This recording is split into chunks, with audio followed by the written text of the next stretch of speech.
Hello friends, welcome to Rashtram institute YouTube channel. Rashtram ಫೋಕಸ್ನಲ್ಲಿ ಇವತ್ತಿನ ಪ್ರಮುಖವಾದಂತಹ ಕರೆಂಟ್ ಅಫೇರ್ಸ್ ಟಾಪಿಕ್ಸ್ಗಳನ್ನು ಡಿಸ್ಕಸ್ ಮಾಡೋಣ. ಈಗ ನಾವು ಡಿಸ್ಕಸ್ ಮಾಡ್ತಾ ಇರುವಂತಹ ಈ ಕರೆಂಟ್ ಅಫೇರ್ಸ್ ಟಾಪಿಕ್ಸ್ಗಳ ನೋಟ್ಸ್ಗಳನ್ನು ಡೌನ್ಲೋಡ್ ಮಾಡ್ಕೋಬೇಕು ಅಂತಂದರೆ ರಾಷ್ಟ್ರಮ್ ಇನ್ಸ್ಟಿಟ್ಯೂಟ್ನ ಟೆಲಿಗ್ರಾಮ್ ಚಾನಲನ್ನು ಸಬ್ಸ್ಕ್ರೈಬ್ ಮಾಡಿ. ಚಾನಲ್ನ ಲಿಂಕನ್ನು ಡಿಸ್ಕ್ರಿಪ್ಷನ್ ಬಾಕ್ಸ್ನಲ್ಲಿ ನೀಡಲಾಗಿದೆ. ಇವತ್ತಿನ ಮೊದಲನೇ ಆರ್ಟಿಕಲ್ ಸೆಬೆಕ್ಸ್ 2 ಅನ್ನುವ ಶಕ್ತಿಶಾಲಿಯುತವಾದಂತಹ ಒಂದು ಬಾಂಬ್ ಬಗ್ಗೆ ಇದೆ. ಬಾಂಬ್ ಅಥವಾ ಸ್ಫೋಟಕ ಅಂತ ನಾವು ಅಂಡರ್ಸ್ಟ್ಯಾಂಡ್ ಮಾಡ್ಕೋಬಹುದು. ಭಾರತದ ಈ ಮೇಕ್ ಇನ್ ಇಂಡಿಯಾ ಇನಿಷಿಯೇಟಿವ್ನ ಅಡಿಯಲ್ಲಿ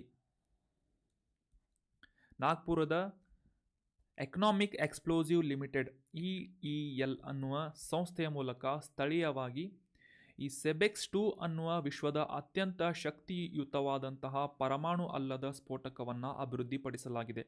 ಪರಮಾಣು ಅಲ್ಲದ ಅಂತಂದರೆ ನಾನ್ ನ್ಯೂಕ್ಲಿಯರ್ ಬಾಂಬ್ ಅಂತ ನಾವು ಅಂಡರ್ಸ್ಟ್ಯಾಂಡ್ ಮಾಡ್ಕೋಬೇಕು. ಸೊ ಈ ಸೆಬೆಕ್ಸ್ 2 ಅನ್ನುವ ಈ ಬಾಂಬ್ ಅಥವಾ ಈ ಸ್ಫೋಟಕ ಏನಿದೆ, ಸಾಮಾನ್ಯವಾಗಿ ನಾವೆಲ್ಲ ಪರಿಗಣಿಸುವಂತಹ TNT ಅಥವಾ ಟ್ರೈನೈಟ್ರೋಟೊಲ್ಯೂನ್ ಅನ್ನುವ ಈ ಸ್ಫೋಟಕಕ್ಕಿಂತ 2 ಪಟ್ಟು ಹೆಚ್ಚಾದಂತಹ ಪರಿಣಾಮಕಾರಿಯಾದಂತಹ ಒಂದು ಸ್ಫೋಟಕವಾಗಿದೆ ಅಂತ ನಾವು ಅಂಡರ್ಸ್ಟ್ಯಾಂಡ್ ಮಾಡ್ಕೋಬೇಕು. ಸೊ ಇದೇ ಒಂದು ಕಾರಣಕ್ಕಾಗಿ ವಿಶ್ವದ ಅತ್ಯಂತ ಶಕ್ತಿಯುತವಾದಂತಹ ನಾನ್ ನ್ಯೂಕ್ಲಿಯರ್ ಎಕ್ಸ್ಪ್ಲೋಸಿವ್ ಅಂತ ಇದನ್ನು ಗುರುತಿಸಲಾಗುತ್ತೆ. ಇದರ ಹೆಸರು ಸೆಬೆಕ್ಸ್ ಅಂತ ನಾವು ಇಂಪಾರ್ಟೆಂಟ್ ಆಗಿ ನೆನ್ಪಿಟ್ಕೋಬೇಕು. ಸಾಮಾನ್ಯವಾಗಿ ಇದರ ಟೆಕ್ನಿಕಲ್ ಪಾಯಿಂಟ್ಸನ್ನು ಗಮನಿಸೋದಾದರೆ ಹೈ ಮೆಲ್ಟಿಂಗ್ ಎಕ್ಸ್ಪ್ಲೋಸಿವ್ ಸಂಯೋಜನೆಯನ್ನು ಒಳಗೊಂಡಿರುವಂತಹ ಈ ಸೆಬೆಕ್ಸ್ 2 ಅನ್ನುವ ಸ್ಫೋಟಕ ಈ ಸಿಡಿತಲ್ಲೆಗಳಲ್ಲಿ, ವೈಮಾನಿಕ ಬಾಂಬ್ಗಳಲ್ಲಿ, ಫಿರಂಗಿಗಳಲ್ಲೇ ಆಗಿರಬಹುದು ಅಥವಾ ಇತರ ಯುದ್ಧ ಸಾಮಗ್ರಿಗಳಲ್ಲಿ ಸಾಕಷ್ಟು ಇಂಟೆನ್ಸಿಟಿಯನ್ನು ಅಥವಾ ಮಾರಕತೆಯನ್ನು ಗಮನಾರ್ಹವಾಗಿ ಅಭಿವೃದ್ಧಿಪಡಿಸುವಂತಹ ಅಥವಾ ಅದರ ಒಂದು ಇಂಟೆನ್ಸಿಟಿಯನ್ನು ಹೆಚ್ಚು ಮಾಡುವಂತಹ ಒಂದು ಸಾಮರ್ಥ್ಯವನ್ನು ಈ ಸೆಬೆಕ್ಸ್ 2 ಅನ್ನುವ ಸ್ಫೋಟಕ ಹೊಂದಿದೆ ಅಂತ ನಾವು ಅಂಡರ್ಸ್ಟ್ಯಾಂಡ್ ಮಾಡ್ಕೋಬೇಕು. ಸೊ ಇದನ್ನು ದೇಶೀಯವಾಗಿ ಮೇಕ್ ಇನ್ ಇಂಡಿಯಾ ಅನ್ನುವ ಇನಿಷಿಯೇಟಿವ್ನ ಅಡಿಯಲ್ಲಿ ಅಭಿವೃದ್ಧಿಪಡಿಸಲಾಗಿದೆ ಅನ್ನೋದು ಇಂಪಾರ್ಟೆಂಟ್ ಆದಂತಹ ಮಾಹಿತಿ ಆಗುತ್ತೆ. ಸೊ ಇದರ ಹೆಸರು ಕೂಡ ನೆನ್ಪಿಟ್ಕೊಳ್ಳಿ, SEBEX 2 ಅಂತ. ಇದು TNTಗಿಂತ 2 ಪಟ್ಟು ಹೆಚ್ಚಿನ ಶಕ್ತಿಯುತವಾದಂತಹ ಒಂದು ಸ್ಫೋಟಕ ಆಗಿದೆ. ಇತ್ತೀಚೆಗೆ ನಮ್ಮ ಭಾರತದ ನೌಕಾಪಡೆಯ ಸಿಬ್ಬಂದಿಗಳಿಂದ ಮತ್ತು ತಜ್ಞರಿಂದ ಈ ಸೆಬೆಕ್ಸ್ 2 ಅನ್ನುವ ಸ್ಫೋಟಕಕ್ಕೆ ಅದನ್ನು ಇವ್ಯಾಲ್ಯುಯೇಷನನ್ನು ಮಾಡುವುದರ ಮೂಲಕ ಇದರ ಪರೀಕ್ಷೆಯನ್ನು ಕಂಪ್ಲೀಟ್ ಮಾಡಿ ಇದರ ಒಂದು ಪ್ರಮಾಣೀಕರಣ ಅಪ್ರೂವಲನ್ನು ನೀಡಲಾಗಿದೆ ಅನ್ನೋದು ಕೂಡ ಇಂಪಾರ್ಟೆಂಟ್ ಆದಂಥ ಮಾಹಿತಿ ಆಗುತ್ತೆ. ಇನ್ನು ಭಾರತದಲ್ಲಿ ಪ್ರಸ್ತುತದಲ್ಲಿ ಇದ್ದಂತಹ ಅತ್ಯಂತ ಶಕ್ತಿಶಾಲಿಯುತವಾದಂತಹ ಈ ಟ್ರೆಡಿಷನಲ್ ಅಥವಾ ಸಾಂಪ್ರದಾಯಿಕವಾದಂತಹ ಸ್ಫೋಟಕವಾಗಿದ್ದಂತಹ ಬ್ರಾಹ್ಮೋಸ್ ಕೂಡ TNTಗಿಂತ ಕೇವಲ 1.5 ಪಟ್ಟು ಮಾತ್ರ ಶಕ್ತಿಯುತವಾದಂತಹ ಸಿಡಿತಲ್ಲೆ ಅಥವಾ ವಾರ್ ಹೆಡ್ ಅಂತ ಗುರುತಿಸಿಕೊಳ್ತಾ ಇತ್ತು. ಆದರೆ ಈಗ ಅದರ ಒಂದು ನೆಕ್ಸ್ಟ್ ಲೆವೆಲ್ ಸ್ಫೋಟಕವಾಗಿ ಈ ಸೆಬೆಕ್ಸ್ 2 ಅನ್ನು ಅಭಿವೃದ್ಧಿಪಡಿಸಲಾಗಿದೆ ನಮ್ಮ ನಾಗ್ಪುರದ ಮೂಲದ ಈ ಒಂದು ಸಂಸ್ಥೆಯ ಮೂಲಕ ಅಂತ ನಾವು ಅಂಡರ್ಸ್ಟ್ಯಾಂಡ್ ಮಾಡ್ಕೋಬೇಕು. ಎಕನಾಮಿಕ್ ಎಕ್ಸ್ಪ್ಲೋಸಿವ್ಸ್ ಲಿಮಿಟೆಡ್ ಅಂತ.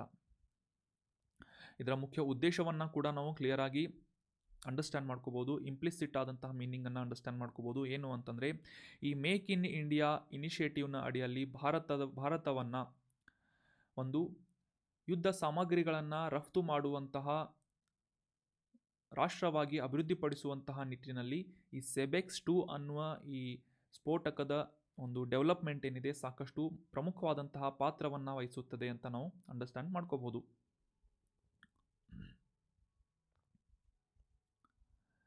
ಕಳೆದ ಸೆಷನ್ನಲ್ಲಿ ಈ ಕ್ರಿಟಿಕಲ್ ಮಿನರಲ್ಸ್ ಬಗ್ಗೆ ಪ್ರಶ್ನೆಯನ್ನು ಕೇಳಿದ್ದೆ.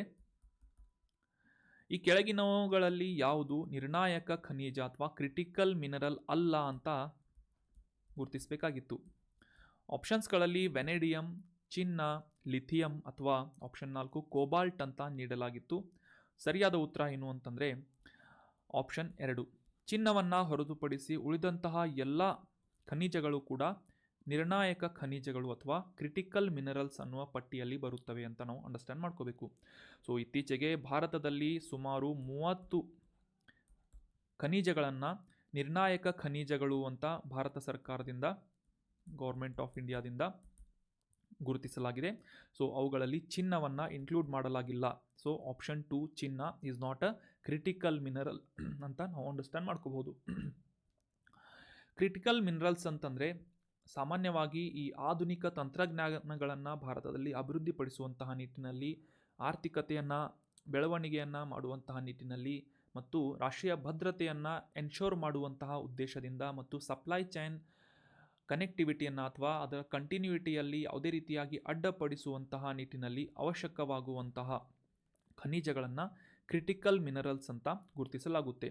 ಸೊ ಈ ಕ್ರಿಟಿಕಲ್ ಮಿನರಲ್ಸ್ಗಳಲ್ಲಿ 30 ಪ್ರಮುಖವಾದಂತಹ ಖನಿಜಗಳನ್ನು ಭಾರತ ಸರ್ಕಾರದಿಂದ ಈ ನಿರ್ಣಾಯಕ ಖನಿಜಗಳು ಅಂತ ಗುರುತಿಸಲಾಗಿದ್ದು, ಅವುಗಳಲ್ಲಿ ಪ್ರಮುಖವಾದಂತಹ ಈ ಕ್ರಿಟಿಕಲ್ ಮಿನರಲ್ಸ್ ಯಾವುವು ಅಂತಂದರೆ ಆಂಟಿಮೊನಿ, ಬೆರಿಲಿಯಂ, ಬಿಸ್ಮತ್, ಕೋಬಾಲ್ಟ್, ತಾಮ್ರ, ಗ್ಯಾಲಿಯಂ, ಜರ್ಮೇನಿಯಂ, ಲಿಥಿಯಂ, ವೆನಡಿಯಂ ಅಂತ ಈ ರೀತಿಯಾಗಿ ಸುಮಾರು 30 ಈ ರೀತಿಯಾದಂತಹ ಕ್ರಿಟಿಕಲ್ ಮಿನರಲ್ಸ್ಗಳನ್ನು ಭಾರತ ಸರ್ಕಾರದಿಂದ ಗುರುತಿಸಲಾಗಿದೆ. ಸೊ ಈ ತಂತ್ರಜ್ಞಾನದ ಅಭಿವೃದ್ಧಿಯಲ್ಲಿ ಯಾವ ರೀತಿ ಅಂತಂದರೆ, ಸಾಮಾನ್ಯವಾಗಿ ನಾವೆಲ್ಲ ಬಳಸುವಂತಹ ಈ ಎಲೆಕ್ಟ್ರಿಕಲ್ ವೆಹಿಕಲ್ಗಳಾಗಿರ್ಬೋದು, ಸೋಲಾರ್ ಪ್ಯಾನಲ್ಸ್ಗಳಾಗಿರ್ಬೋದು, ಅಥವಾ ಮೊಬೈಲ್ ಫೋನ್ಸ್ಗಳಾಗಿರ್ಬೋದು, ಅಥವಾ ಈ ಲೋ ಎಮಿಷನ್ ಮಾಡುವಂತಹ ತಂತ್ರಜ್ಞಾನವನ್ನು ಅಭಿವೃದ್ಧಿಪಡಿಸುವಂತಹ ನಿಟ್ಟಿನಲ್ಲಿ ಮತ್ತು ರಿಫಿಲ್ಲೆಬಲ್ ಬ್ಯಾಟ್ರಿಗಳನ್ನು ಮ್ಯಾನುಫ್ಯಾಕ್ಚರ್ ಮಾಡೋದಾಗಿರ್ಬೋದು, ಸ್ಟೇನ್ಲೆಸ್ ಸ್ಟೀಲ್ಗಳನ್ನು ಅಥವಾ ಈ ಕಲೆರಹಿತ ಉಕ್ಕನ್ನು ತಯಾರು ಮಾಡುವಂತಹ ಒಂದು ಪ್ರೊಸೆಸ್ನಲ್ಲಿ ಆಗಿರ್ಬೋದು, ಮತ್ತು ಇತರ ಎಲೆಕ್ಟ್ರಾನಿಕ್ಸ್ ಉಪಕರಣಗಳನ್ನು ಅಭಿವೃದ್ಧಿಪಡಿಸುವಂತಹ ನಿಟ್ಟಿನಲ್ಲಿ ಈ ಕ್ರಿಟಿಕಲ್ ಮಿನರಲ್ಸ್ಗಳು ಸಾಕಷ್ಟು ಪ್ರಮುಖವಾದಂತಹ ಪಾತ್ರವನ್ನು ವಹಿಸುತ್ತವೆ. ಸೊ ಇವುಗಳ ಒಂದು ಸಪ್ಲೈ ಚೈನನ್ನು ಕಂಟಿನ್ಯೂಯಸ್ ಆಗಿ ಭಾರತದಲ್ಲಿ ಹೊಂದಿರುವುದರಿಂದ ಯಾವುದೇ ರೀತಿಯಾಗಿ ಈ ಉದ್ಯಮಕ್ಕೆ ಅಥವಾ ಈ ಮ್ಯಾನುಫ್ಯಾಕ್ಚರಿಂಗ್ ಸೆಕ್ಟರ್ನಲ್ಲಿ ಇಂಟರಪ್ಟ್ ಆಗುವುದನ್ನು ತಡೆಯುವಂತಹ ನಿಟ್ಟಿನಲ್ಲಿ ಈ 30 ಕ್ರಿಟಿಕಲ್ ಮಿನರಲ್ಸ್ಗಳನ್ನು ಭಾರತ ಸರ್ಕಾರದಿಂದ ಗುರುತಿಸಲಾಗಿದೆ. ಇವುಗಳ ಕಂಟಿನ್ಯೂಯಸ್ ಆದಂತಹ ಸಪ್ಲೈಯನ್ನು ಭಾರತ ಹೊಂದಿರಬೇಕು ಅಂತ ಕೂಡ ನಾವು ಗುರುತಿಸ್ಬೋದು. ಸೊ ಅದೇ ರೀತಿಯಾಗಿ ಈ ಕ್ರಿಟಿಕಲ್ ಮಿನರಲ್ಸ್ಗಳಾದಂತಹ ಈ ಆಂಟಿಮನಿ, ಬೆರಿಲಿಯಂ, ಬಿಸ್ಮತ್, ಕೋಬಾಲ್ಟ್ ಈ ರೀತಿಯಾದಂತಹ ಪ್ರಮುಖ ಲಿಸ್ಟ್ನಲ್ಲಿ ಗೋಲ್ಡ್ ಅಂದರೆ ಚಿನ್ನ ಮತ್ತು ಸಿಲ್ವರನ್ನು ಇನ್ಕ್ಲೂಡ್ ಮಾಡಲಾಗಿಲ್ಲ, ಆದರೆ ತಾಮ್ರವನ್ನು ಇನ್ಕ್ಲೂಡ್ ಮಾಡಲಾಗಿದೆ ಅಂತ ನಾವು ಅಂಡರ್ಸ್ಟ್ಯಾಂಡ್ ಮಾಡ್ಕೋಬೇಕು. ಜಾಗತಿಕವಾಗಿ ಈ ಕ್ರಿಟಿಕಲ್ ಮಿನರಲ್ಸ್ಗಳ ಹೆಚ್ಚಿನ ಪ್ರಮಾಣದ ನಿಕ್ಷೇಪವನ್ನು ಹೊಂದಿರುವಂತಹ ದೇಶಗಳು ಯಾವುವು ಅಂತಂದರೆ, ದಕ್ಷಿಣ ಅಮೆರಿಕಾ ಖಂಡದಲ್ಲಿರುವಂತಹ ಚಿಲಿ ಆಗಿರ್ಬೋದು, ಏಷ್ಯಾದ ಇಂಡೋನೇಷ್ಯಾ, ಕಾಂಗೋ, ಆಫ್ರಿಕಾದಲ್ಲಿದೆ, ಏಷ್ಯಾದ ಚೀನಾ, ಆಸ್ಟ್ರೇಲಿಯಾ ಮತ್ತು ಈ ಆಫ್ರಿಕಾದ ದಕ್ಷಿಣ ಆಫ್ರಿಕಾ ರಾಷ್ಟ್ರಗಳಲ್ಲಿ ಹೆಚ್ಚಿನ ಪ್ರಮಾಣದ ನಿರ್ಣಾಯಕ ಖನಿಜಗಳನ್ನು ನಾವು ಗುರುತಿಸಬಹುದಾಗಿದೆ. ಸೊ ಇಂಥ ಎಲ್ಲ ರಾಷ್ಟ್ರಗಳೊಂದಿಗೆ ಉತ್ತಮ ಬಾಂಧವ್ಯವನ್ನು ನಾವು ಬೆಳೆಸುವುದರೊಂದಿಗೆ ಈ ಕ್ರಿಟಿಕಲ್ ಮಿನರಲ್ಸ್ಗಳನ್ನು ಆಮದು ಮಾಡಿಕೊಳ್ಳುವಂತಹ ನಿಟ್ಟಿನಲ್ಲಿ ಇವುಗಳು ಸಹಾಯಕಾರಿ ಆಗಲಿವೆ ಅಂತ ನಾವು ಸಿಂಪಲ್ಲಾಗಿ ಅಂಡರ್ಸ್ಟ್ಯಾಂಡ್ ಮಾಡ್ಕೋಬೋದು. ಸೊ ಈ ಲಿಸ್ಟ್ನಲ್ಲಿ ಚಿನ್ನ ಇನ್ಕ್ಲೂಡ್ ಆಗೋದಿಲ್ಲ. ಸೊ ಚಿನ್ನ is not a critical mineral ಅಥವಾ ನಿರ್ಣಾಯಕ ಖನಿಜ ಅಲ್ಲ ಅಂತ ನಾವು ಅಂಡರ್ಸ್ಟ್ಯಾಂಡ್ ಮಾಡ್ಕೋಬೇಕು. Option 2 is right answer. Correct ಆದಂಥ ಆನ್ಸರನ್ನು ಕಮೆಂಟ್ ಮಾಡಿದಂತಹ ಎಲ್ಲ ಸ್ಟೂಡೆಂಟ್ಸ್ಗಳಿಗೂ ಕೂಡ congratulations and very well done. ಇದೇ ರೀತಿಯಾಗಿ ಡಿಸ್ಕಷನ್ನಲ್ಲಿ ಭಾಗವಹಿಸ್ತಾ ಇರಿ, ನಿಮ್ಮ ಆನ್ಸರ್ಗಳನ್ನು, ನಿಮ್ಮ ಅನಿಸಿಕೆಗಳನ್ನು ಕಮೆಂಟ್ ಮಾಡ್ತಾ ಇರಿ ಅಂತ ಹೇಳ್ತಾ ಇವತ್ತಿನ ಪ್ರಶ್ನೆ ಏನು ಅಂತ ನೋಡೋಣ. ಆನ್ಸರ್ ಮಾಡೋದಕ್ಕೆ ಟ್ರೈ ಮಾಡಿ. ಈ ಕೆಳಗಿನ ಯಾವ ಸಂಸ್ಥೆಯ ಮೂಲಕ ರೈತರ ಸಂಕಷ್ಟ ಸೂಚ್ಯಂಕ ಫಾರ್ಮರ್ಸ್ ಡಿಸ್ಟ್ರೆಸ್ ಇಂಡೆಕ್ಸ್ ಅನ್ನು ಪಬ್ಲಿಷ್ ಮಾಡಲಾಗುತ್ತೆ? ಈ ಸೂಚ್ಯಂಕವನ್ನು ಯಾವ ಸಂಸ್ಥೆಯ ಮೂಲಕ ಪಬ್ಲಿಷ್ ಮಾಡಲಾಗುತ್ತೆ ಅಂತ ಪ್ರಶ್ನೆ ಇದೆ. FDI ಅಂತಂದರೆ ಫಾರಿನ್ ಡೈರೆಕ್ಟ್ ಇನ್ವೆಸ್ಟ್ಮೆಂಟ್ ಅಂತ ಕನ್ಫ್ಯೂಸ್ ಮಾಡ್ಕೋಬೇಡಿ. ಫಾರ್ಮರ್ಸ್ ಡಿಸ್ಟ್ರೆಸ್ ಇಂಡೆಕ್ಸ್ ಅನ್ನುವ ಸೂಚ್ಯಂಕವನ್ನು ಪ್ರಕಟಿಸುವಂತಹ ಸಂಸ್ಥೆ ಯಾವುದು ಅಂತ ಗುರುತಿಸಿ ಕಮೆಂಟ್ ಬಾಕ್ಸ್ನಲ್ಲಿ ಕಮೆಂಟ್ ಮಾಡಬೇಕು. ಆಪ್ಷನ್ಸ್ಗಳನ್ನು ನೋಡೋಣ. WHO, option 2 FCI food corporation of India, option 3 CRIDA ಅಥವಾ ಆಪ್ಷನ್ 4 ಐಕರ್ ಅಥವಾ ICAR ಅಂತ ಆಪ್ಷನ್ಸ್ಗಳನ್ನು ನೀಡಲಾಗಿದೆ. ಫಾರ್ಮರ್ಸ್ ಡಿಸ್ಟ್ರೆಸ್ ಇಂಡೆಕ್ಸನ್ನು ಪಬ್ಲಿಷ್ ಮಾಡುವಂತಹ ಸಂಸ್ಥೆ ಯಾವುದು ಅಂತ ಕಮೆಂಟ್ ಬಾಕ್ಸ್ನಲ್ಲಿ ಕಮೆಂಟ್ ಮಾಡಿ. ಇನ್ನು ಮುಂದಿನ ಆರ್ಟಿಕಲ್ ಏನು ಅಂತ ತಿಳ್ಕೊಳ್ಳೋದಾದರೆ, ಇತ್ತೀಚೆಗೆ ನೈಋತ್ಯ ಮಾನ್ಸೂನ್ಗಳು ಭಾರತವನ್ನು ಪ್ರವೇಶಿಸುವಂತಹ ಸಂದರ್ಭದಲ್ಲಿ ವಾರ್ಷಿಕವಾಗಿ ಪಶ್ಚಿಮ ಬಂಗಾಳದಲ್ಲಿ ಆಯೋಜನೆ ಆಗುವಂತಹ ಈ ನೌಕಾ ಬೈಚ್ ಬೋಟ್ ರೇಸ್ಗೆ ಸಿದ್ಧತೆಗಳು ನಡೀತಾ ಇವೆ ಅಂತ ನ್ಯೂಸ್ನಲ್ಲಿ ಪಬ್ಲಿಷ್ ಮಾಡಲಾಗಿತ್ತು. ಸಾಮಾನ್ಯವಾಗಿ ಈ ಪಶ್ಚಿಮ ಬಂಗಾಳದ ಪ್ರದೇಶಗಳಲ್ಲಿ, ಗ್ರಾಮೀಣ ಪ್ರದೇಶಗಳಲ್ಲಿ ಈ ನೌಕಾ ಬೈಚ್ ದೋಣಿ ಸ್ಪರ್ಧೆಯನ್ನು ಪ್ರತಿ ವರ್ಷ ಆಯೋಜನೆ ಮಾಡಲಾಗುತ್ತೆ. ಸಾಂಪ್ರದಾಯಿಕವಾದಂತಹ ಈ ದೋಣಿ ಸ್ಪರ್ಧೆಯನ್ನು ಸಾಮಾನ್ಯವಾಗಿ ಮಾನ್ಸೂನ್ನ ಪ್ರವೇಶದ ಪ್ರಾರಂಭದ ದಿನಗಳಲ್ಲಿ ಅಥವಾ ಸೆಪ್ಟೆಂಬರ್ನಿಂದ ಸಾಮಾನ್ಯವಾಗಿ ಅಕ್ಟೋಬರ್ ಮತ್ತು ನವೆಂಬರ್ ತಿಂಗಳವರೆಗೆ ಈ ನೌಕಾ ಬೈಚ್ ಬೋಟ್ ರೇಸನ್ನು ಪಶ್ಚಿಮ ಬಂಗಾಳದ ಗ್ರಾಮೀಣ ಪ್ರದೇಶಗಳಲ್ಲಿ ಹೆಚ್ಚಿನ ಪ್ರಮಾಣದಲ್ಲಿ ಆರ್ಗನೈಸ್ ಮಾಡಲಾಗುತ್ತೆ ಅನ್ನೋದು ಇಂಪಾರ್ಟೆಂಟ್ ಆದಂತಹ ಮಾಹಿತಿ ಆಗುತ್ತೆ. ಸೊ ನೆನಪಿಟ್ಕೊಳ್ಳಿ, ವೆಸ್ಟ್ ಬೆಂಗಾಲ್ ಪಶ್ಚಿಮ ಬಂಗಾಳದಲ್ಲಿ ನೌಕಾ ಬೈಚ್ ಅನ್ನುವ ಬೋಟ್ ರೇಸನ್ನು ಆರ್ಗನೈಸ್ ಮಾಡಲಾಗುತ್ತೆ. ಹಿಂದಿನ ವರ್ಷಗಳಲ್ಲಿ ಈ ಪುರುಷರ ಒಂದು ಭಾಗವಹಿಸುವಿಕೆ ಹೆಚ್ಚಾಗ್ತಾ ಇದ್ದಂತಹ ಈ ಒಂದು ಬೋಟ್ ರೇಸ್ನಲ್ಲಿ ಇತ್ತೀಚಿನ ವರ್ಷಗಳಲ್ಲಿ ಮಹಿಳೆಯರು ಸಹ ಆಸಕ್ತಿಯಿಂದ ಭಾಗವಹಿಸ್ತಾ ಇದ್ದಾರೆ ಅನ್ನೋದು ಕೂಡ ಒಂದು ಇಂಪಾರ್ಟೆಂಟ್ ಆದಂಥ ಮಾಹಿತಿ ಆಗುತ್ತೆ. ಇದೇ ರೀತಿಯಾಗಿ ಭಾರತದಲ್ಲಿ ಇನ್ನೊಂದು ಪ್ರಸಿದ್ಧವಾದಂತಹ ಬೋಟ್ ರೇಸ್ ಕೂಡ ಇದೆ. ಕೇರಳದ ಈ ಆಲಿಪ್ಪೆ ಅನ್ನುವ ಡಿಸ್ಟಿಕ್ನಲ್ಲಿ ಈ ಒಂದು ಬೋಟ್ ರೇಸನ್ನು ಆಯೋಜನೆ ಮಾಡಲಾಗುತ್ತೆ. ಸೊ ಈ ಬೋಟ್ ರೇಸನ್ನು ಅಧಿಕೃತವಾಗಿ ನೆಹರು ಟ್ರೋಫಿ ಬೋಟ್ ರೇಸ್ ಅಂತ ಗುರುತಿಸಲಾಗುತ್ತೆ. ಈ ರೀತಿಯಾದಂತಹ ಬೋಟ್ಸ್ಗಳನ್ನು ಸ್ನೇಕ್ ಬೋಟ್ಸ್ಗಳು ಅಂತ ಕೂಡ ಕರೀತಾರೆ. ಸೊ ಇಂತಹ ಹಡಗುಗಳಲ್ಲಿ ಅಲ್ಲಿನ ಸ್ಪರ್ಧಾರ್ಥಿಗಳು ಏನು ಮಾಡ್ತಾರೆ ಅಂದರೆ ಈ ನೆಹರು ಟ್ರೋಫಿ ಬೋಟ್ ರೇಸ್ನಲ್ಲಿ ಭಾಗವಹಿಸ್ತಾರೆ ಪ್ರತಿ ವರ್ಷ ಅಂತ ನಾವು ಅಂಡರ್ಸ್ಟ್ಯಾಂಡ್ ಮಾಡ್ಕೋಬೇಕು. ಸೊ ಇದನ್ನು ಕೇರಳದಲ್ಲಿ ಪ್ರತಿ ವರ್ಷ ಆಯೋಜನೆ ಮಾಡಲಾಗುತ್ತೆ. ಮೊದಲ ಬಾರಿಗೆ 1952ನೇ ಇಸವಿಯಲ್ಲಿ ನಾವು ಈ ನೆಹರು ಟ್ರೋಫಿ ಬೋಟ್ ರೇಸನ್ನು ಆಗಿನ ಪ್ರಧಾನಿಯಾಗಿದ್ದಂತಹ ಜವಾಹರ್ಲಾಲ್ ನೆಹರು ಅವರ ಗೌರವಾರ್ಥವಾಗಿ ಪ್ರಾರಂಭ ಮಾಡಲಾಗಿತ್ತು ಅಂತ ನಾವು ಅಂಡರ್ಸ್ಟ್ಯಾಂಡ್ ಮಾಡ್ಕೋಬೇಕು. So Nauka Baich boat race ಇದು West Bengal, Nehru trophy boat race Kerala. Confuse ಮಾಡ್ಕೋಬೇಡಿ, ನೋಟ್ ಮಾಡಿ ಇಟ್ಕೊಳ್ಳಿ. ಇನ್ನು ಮುಂದಿನ ಆರ್ಟಿಕಲ್, ಇತ್ತೀಚೆಗೆ ಭಾರತ 2024ರ ಪುರುಷರ T20 ವರ್ಲ್ಡ್ ಕಪ್ನಲ್ಲಿ ಚಾಂಪಿಯನ್ ಆಗಿ ಹೊರಹೊಮ್ಮಿದ್ದು, ಇದೇ ಒಂದು ಸಂದರ್ಭದಲ್ಲಿ ಭಾರತದ BCCI ಸಂಸ್ಥೆಯ ಮೂಲಕ board of control for cricket in India ಅನ್ನುವ ಈ ಸಂಸ್ಥೆಯ ಮೂಲಕ ಎಲ್ಲ ಭಾಗವಹಿಸಿದಂತಹ ಸ್ಪೋರ್ಟ್ಸ್ಮನ್ಗಳಿಗೆ ಅಥವಾ ಪ್ಲೇಯರ್ಸ್ಗಳಿಗೆ ಮತ್ತು ಅವರ ಟೀಮ್ಗಳಿಗೆ 125 ಕೋಟಿ ರೂಪಾಯಿಗಳ ಬಹುಮಾನವನ್ನು ಘೋಷಣೆ ಮಾಡಲಾಗಿದೆ ಅಂತ ನ್ಯೂಸ್ನಲ್ಲಿ ಪಬ್ಲಿಷ್ ಆಗಿತ್ತು. ಸೊ 125 ಕೋಟಿ ರೂಪಾಯಿಗಳ ಈ ಬಹುಮಾನವನ್ನು T20 ವಿಶ್ವಕಪ್ ವಿಜೇತ ತಂಡಕ್ಕೆ ಬೋನಸ್ ಆಗಿ ಘೋಷಣೆ ಮಾಡಲಾಗಿದೆ BCCI ಅನ್ನುವ ಭಾರತದ ಈ ಕ್ರೀಡಾ ಮಂಡಳಿಯ ಮೂಲಕ. ಸೊ BCCI ನ್ಯೂಸ್ನಲ್ಲಿ ಇರುವುದರಿಂದ ಈ BCCI ಸಂಸ್ಥೆಯ ಬಗ್ಗೆ ಕೂಡ ಅಂಡರ್ಸ್ಟ್ಯಾಂಡ್ ಮಾಡ್ಕೊಳ್ಳೋದು ನಮಗೆ examination point of view important ಆಗುತ್ತೆ. ಜಗತ್ತಿನಲ್ಲಿ ಅತ್ಯಂತ ಶ್ರೀಮಂತವಾದಂತಹ ಕ್ರಿಕೆಟ್ ಆಡಳಿತ ಮಂಡಳಿಯಾಗಿ ನಮ್ಮ ಭಾರತದ board of control for cricket in India ಅಥವಾ BCCI ಗುರುತಿಸಿಕೊಳ್ಳುತ್ತೆ. ಸೊ ಸದ್ಯಕ್ಕೆ ಇದರ ಪ್ರಧಾನ ಕಚೇರಿ ಮುಂಬೈನ ಚರ್ಚ್ ಗೇಟ್ನಲ್ಲಿ ಲೊಕೇಟ್ ಆಗಿದ್ದರೆ, ಇದನ್ನು ಸ್ಥಾಪನೆ ಮಾಡಿದಂತಹ ವರ್ಷವನ್ನು ನೀವು ಇಂಪಾರ್ಟೆಂಟ್ ಆಗಿ ಗಮನಿಸಬೇಕು. ಸ್ವಾತಂತ್ರ್ಯ ಪೂರ್ವದಲ್ಲಿ ಅಂದರೆ ಬ್ರಿಟಿಷ್ ಆಡಳಿತದ ಸಂದರ್ಭದಲ್ಲಿ 1928ರ ಡಿಸೆಂಬರ್ ತಿಂಗಳಲ್ಲಿ ಈ ಮದ್ರಾಸ್ನಲ್ಲಿ ಈ BCCI ಅನ್ನು ಸ್ಥಾಪನೆ ಮಾಡಲಾಗಿತ್ತು. 1860ರ ಈ ಮದ್ರಾಸ್ ಕಾಯ್ದೆಯ ಅಡಿಯಲ್ಲಿ BCCIನ ಪ್ರಾರಂಭ ಮಾಡಲಾಗುತ್ತೆ 1928ರಲ್ಲಿ. ನಂತರ ಸ್ವತಂತ್ರ ನಂತರ 1975ನೇ ಇಸವಿಯಲ್ಲಿ ಈ ತಮಿಳುನಾಡು ಸೊಸೈಟಿ ರಿಜಿಸ್ಟ್ರೇಷನ್ ಆ್ಯಕ್ಟ್ನ ಅಡಿಯಲ್ಲಿ ಈ BCCIನ ರಿಜಿಸ್ಟ್ರೇಷನ್ ಮಾಡಿಕೊಳ್ಳಲಾಗುತ್ತೆ, ಮರು ನೋಂದಣಿ ಮಾಡಲಾಗುತ್ತದೆ. ಸೊ BCCI ಬಗ್ಗೆ ನಾವು ಸಿಂಪಲ್ ಆಗಿ ನೆನಪಿಟ್ಕೋಬೇಕು. ಸೊ ಇದರ ಈಗ ಸದ್ಯದ ಅಧ್ಯಕ್ಷರು ಯಾರು ಅಂತಂದರೆ ರೋಜರ್ ಬಿನ್ನಿ ಅವರು, ಮತ್ತು ಇದರ ಸೆಕ್ರೆಟರಿ ಯಾರು ಅಂತಂದರೆ ನಮ್ಮ ಭಾರತದ ಚಾಣಕ್ಯ ಅಂತ ಹೆಸರಾಗಿರುವಂತಹ ಅಮಿತ್ ಶಾ ಅವರ ಮಗ ಜೈ ಶಾ ಆಗಿದ್ದಾರೆ.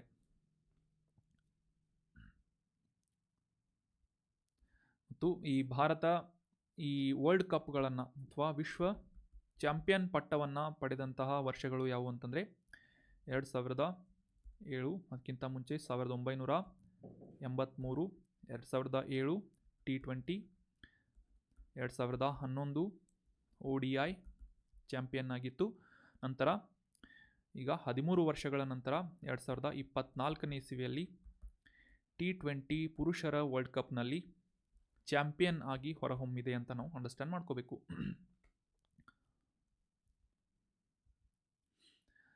ಮುಂದಿನ ಆರ್ಟಿಕಲ್, ನ್ಯೂಸ್ನಲ್ಲಿ ಬಂದಂತಹ ಒಂದು ಇಂಪಾರ್ಟೆಂಟ್ ಆರ್ಟಿಕಲ್ ಆಗಿದೆ.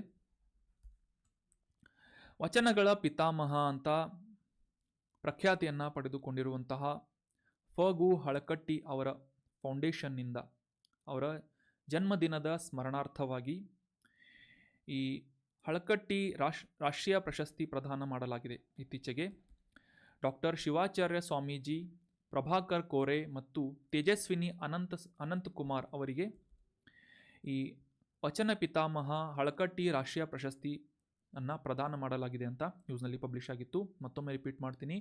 ಈ ಡಾಕ್ಟರ್ ಶಿವಾಚಾರ್ಯ ಸ್ವಾಮೀಜಿ ಅವರು, ಪ್ರಭಾಕರ್ ಕೋರೆ ಅವರು ಮತ್ತು ತೇಜಸ್ವಿನಿ ಅನಂತಕುಮಾರ್, ಮಾಜಿ ಕರ್ನಾಟಕದ MP ಆಗಿದ್ದಂತಹ ಅನಂತಕುಮಾರ್ ಅವರ ಪತ್ನಿ ತೇಜಸ್ವಿನಿ ಅನಂತಕುಮಾರ್ ಅವರಿಗೆ, ಈ 3 ಜನರಿಗೆ ಫಗು ಹಳಕಟ್ಟಿ ಪ್ರಶಸ್ತಿಯನ್ನು ವಿತರಣೆ ಮಾಡಲಾಗಿದೆ. ಡಾಕ್ಟರ್ ಫಗು ಹಳಕಟ್ಟಿ ಫೌಂಡೇಶನ್ನ ಮೂಲಕ ಈ ಸಾಣೇಹಳ್ಳಿ ಪಂಡಿತಾರಾಧ್ಯವಾದಂತಹ ಡಾಕ್ಟರ್ ಶಿವಾಚಾರ್ಯ ಸ್ವಾಮೀಜಿ, ಕೇಲಿ ಸಂಸ್ಥೆಯ ಮುಖ್ಯಸ್ಥರಾದಂತಹ ಪ್ರಭಾಕರ್ ಕೋರೆ ಮತ್ತು ಸಮಾಜ ಸೇವೆಗಾಗಿ ಈ ತೇಜಸ್ವಿನಿ ಅನಂತಕುಮಾರ್ ಅವರಿಗೆ ಈ ವಚನ ಪಿತಾಮಹ ಡಾಕ್ಟರ್ ಫಗು ಹಳಕಟ್ಟಿ ರಾಷ್ಟ್ರೀಯ ಪ್ರಶಸ್ತಿಯನ್ನು ಪ್ರದಾನ ಮಾಡಲಾಗಿದೆ. ಸೊ ಇದು ನ್ಯೂಸ್ ಆಗುತ್ತೆ, ನೋಟ್ ಮಾಡಿ ಇಟ್ಕೊಳ್ಳಿ. ಇನ್ನು ಈ ಫಗು ಹಳಕಟ್ಟಿ ಅವರನ್ನು ವಚನಗಳ ಪಿತಾಮಹ ಅಂತ ಗುರುತಿಸಲಾಗುತ್ತೆ. ಧಾರ್ಮಿಕ ಜಾಗೃತಿ ಮೂಡಿಸುವಂತಹ ಕೆಲಸ ಮಾಡಿದ್ದಂತಹ, ಅನುಭವ ಮಂಟಪವನ್ನು ಲೋಕವಿಖ್ಯಾತಿಯನ್ನು ಪಡೆಯುವಂತಹ ನಿಟ್ಟಿನಲ್ಲಿ ಪ್ರಮುಖ ಪಾತ್ರವನ್ನು ವಹಿಸಿದಂತಹ ನಮ್ಮ ಬಸವಣ್ಣನವರ ಈ ಹೇಳಿಕೆಗಳನ್ನು ಮತ್ತು ಅವರ ವಚನ ಕ್ಷೇತ್ರಗಳಿಗೆ ಸಾಕಷ್ಟು ಪ್ರಮುಖವಾದಂತಹ ಕೊಡುಗೆಯನ್ನು ನೀಡಿದಂತಹ ಫಗು ಹಳಕಟ್ಟಿ ಅವರ ಸ್ಮರಣಾರ್ಥವಾಗಿ ಈ ಪ್ರಶಸ್ತಿಯನ್ನು ನೀಡಲಾಗುತ್ತೆ. ಸೊ 3 ಜನರಿಗೆ ಈ ಪ್ರಶಸ್ತಿಯನ್ನು ಇತ್ತೀಚೆಗೆ ನೀಡಲಾಗಿದೆ. So that was all about today's articles friends. ಈಗ ಡಿಸ್ಕಸ್ ಮಾಡಲಾದಂತಹ ಆರ್ಟಿಕಲ್ಸ್ಗಳ ಮೇಲಿನ ಕೆಲವೊಂದಿಷ್ಟು ಇಂಪಾರ್ಟೆಂಟ್ ಆದಂತಹ ಪ್ರಶ್ನೆಗಳನ್ನು ರಿವೈಸ್ ಮಾಡೋಣ ರ್ಯಾಪಿಡ್ ರಿವಿಷನ್ ಸೆಷನ್ನಲ್ಲಿ. ಮೊದಲ ರಿವಿಷನ್ ಪ್ರಶ್ನೆ ಏನು ಅಂತಂದರೆ, ಸೆಬೆಕ್ಸ್ 2 ಅನ್ನುವ ಈ ಒಂದು ಟರ್ಮ್ ಇತ್ತೀಚೆಗೆ ನ್ಯೂಸ್ನಲ್ಲಿತ್ತು. ಸೊ ಇದು ಏನು ಅಂತ ಪ್ರಶ್ನೆ ಇದೆ.